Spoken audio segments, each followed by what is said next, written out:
have you ever wondered what it feels like when history pivots on a single night?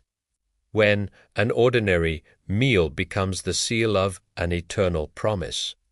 For the ancient Israelites in Egypt, that night was the first Passover.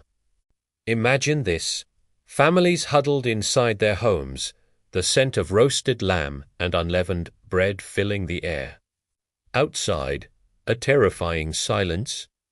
On their doorposts, a stark crimson sign, the blood of a lamb. This wasn't just a ritual. It was a declaration of faith.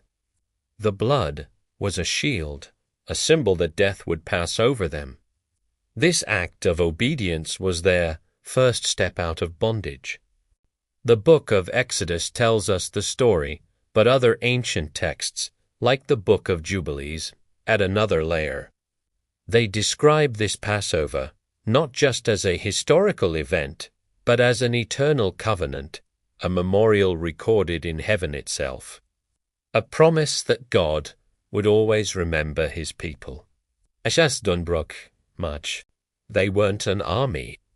They were families, men, women, and children, carrying everything they owned, walking away from 400 years of oppression. But freedom is rarely given without a fight. Behind them, the dust cloud of Pharaoh's army grew larger.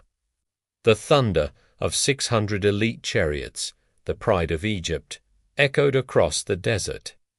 Pinned against the vast expanse of the Red Sea, it looked like the end, a trap. Fear turned to despair. Was this it?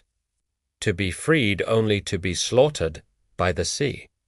This is where human logic fails and divine power begins. Moses raises his staff, and the impossible happens. The wind howls, and the waters of the sea, a force of nature that bambe janto pas. Picture it, to towering walls of water, held back by an unseen hand, creating a dry path on the seabed.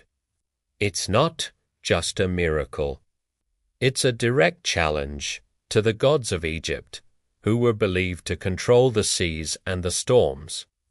The Israelites walked through, not on a muddy floor, but on dry ground, with walls of water lit from within, as if by starlight, guiding their way. They are literally walking through their salvation. Pharaoh, blinded by his arrogance, charges in after them. He sees the path and thinks it's for him, too, but the path was never for him. It was for the redeemed. Once the last Israelite foot touches the far shore, the watery walls collapse. The chariots, the horses, the soldiers, the entire might of the Egyptian empire are swallowed by the sea. The very power that defined Egypt is completely undone in an instant. On the other side, a new sound rises above the roar of the waves, singing. Miriam, the prophetess, leads the women in a song of victory. It's a song of pure, unbridled joy and relief. They weren't just a group of escaped slaves anymore. Ontatshor, surrounded by the wreckage of their former masters, they were forged into a nation, born not of political ambition or military conquest, but through a divine act of redemption. This event set a pattern for all time that God makes a way where there is no way, that he overturns the powers of this world to deliver his people. The Passover and the Red Sea crossing aren't just ancient stories. They are the blueprint of salvation, a promise that no matter how trapped you feel, deliverance is possible. The journey was just beginning. From the shores of the Red Sea, they would travel to Mount Sinai to receive the law that would define them. Join us next time as we explore the thunder and fire of Sinai, where a covenant was written in stone.